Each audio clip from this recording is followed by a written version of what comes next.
news this week. You saw that yesterday, as of July 23rd, 2023, there was a pretty big important election in Europe.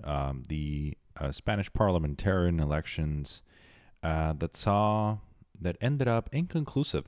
There was wide expectation that the party in power was going to suffer great losses, right? But something entirely surprising happened, which is there was no affirmative winner.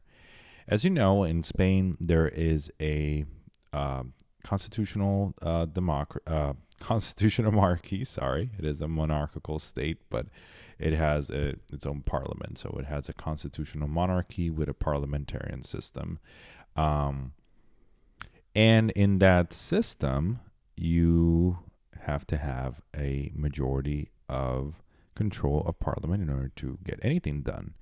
So the party in power was the PSOE over here that you see in red. The party that was looking to, that was actually winning the polls and won most of the seats was actually the Partido Popular, PP, the one that's over here shaded in blue. The Partido Popular, it's more of a right-wing party. And then the party in power, the one in red, is more of a left-wing or socialist party.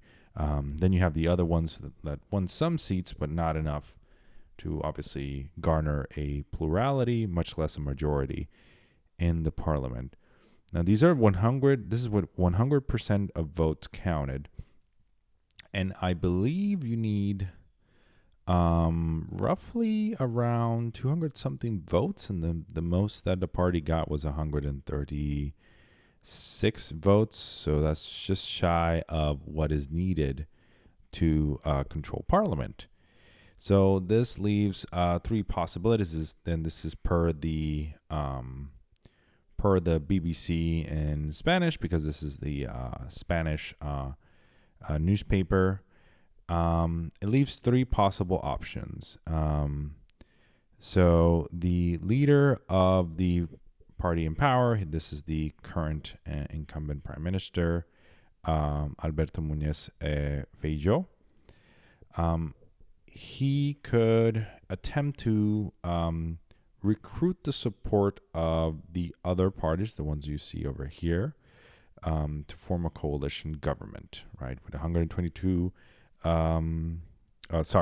the right-wing party, the Partido Popular is actually a right-wing party. He could try and attempt, he's not the party in power, he's the one challenging the party in power.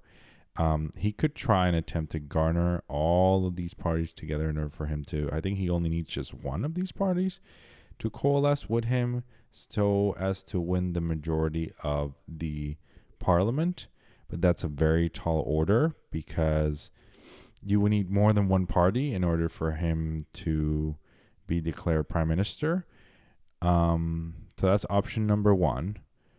Option number two would be that Pedro Sanchez, he's the current prime minister. He's the one that is leading the party in power, which is the PSOE. But that's an even larger tall order, because he has even less seats than the party who won the most seats. So it's going to be even harder, because he's already governed, so they know how he's going to govern, and the other parties have already worked with him, and so that's going to be a taller order. The third option is that we don't get a coalition government. Neither of the two majoritarian parties are able to garner enough support for that to happen, and we go to another election at the end of this year. So we'll see. It's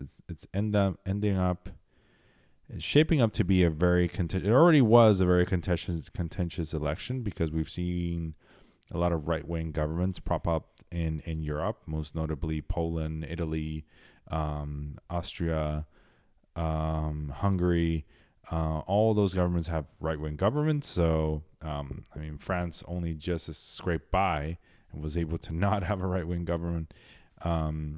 England, you could say, has a right-wing government. So, Spain could very well be on that track.